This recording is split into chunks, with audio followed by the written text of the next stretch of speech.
how about in terms of the quantity of drugs that we roll? Like in a typical shipment, how much would it really cost? Again, it varied.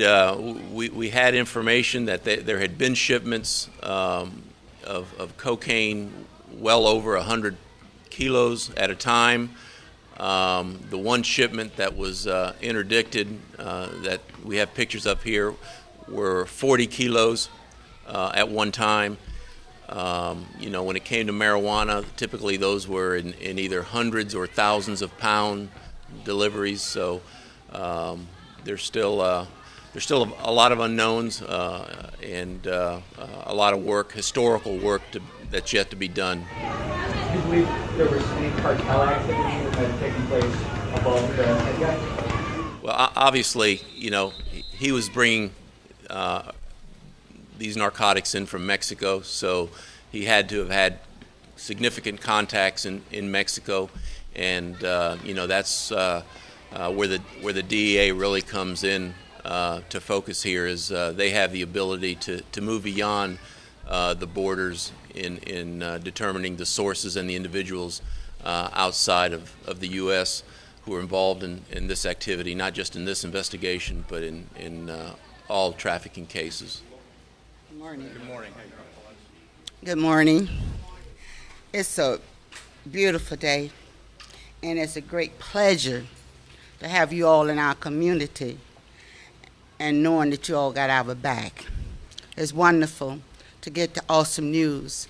I live in Craymer area that's becoming Palm River. I'm the coordinator for Crime Watch for the Green Ridge Estate and Delaney Court.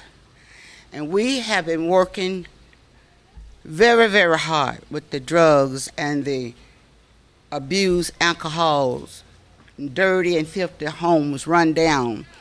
Couldn't drive through and for our streets without being harassed.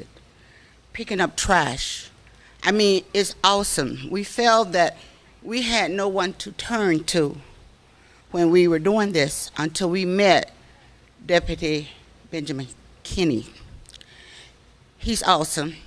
I just want to give credit where it's due. All of you awesome.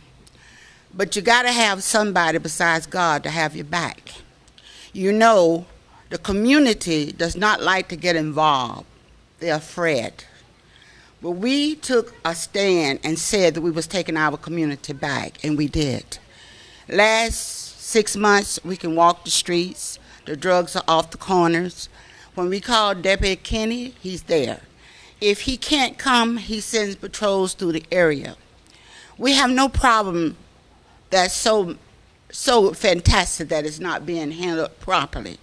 Now, I'm not going to get up here and pretend I'm the greatest speaker in the world. I'm 68 years old, and I thank God for me having the ambition and courage to get out on the streets to make it a safe community for our children as well as for our senior citizens.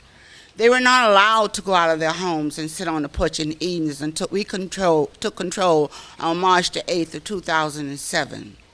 I lived in this area for 35 years. It was a beautiful subdivision back up in there off of Tidewater and 78th. And I worked on one job for 25 years until 2 years ago I woke up and I realized I was in the ghetto. Yes, you don't have to live in the project to be in the ghetto.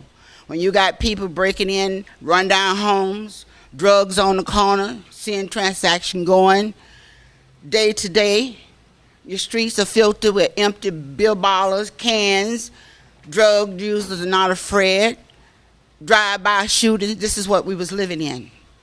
And some of it we're still, but not as much as it was.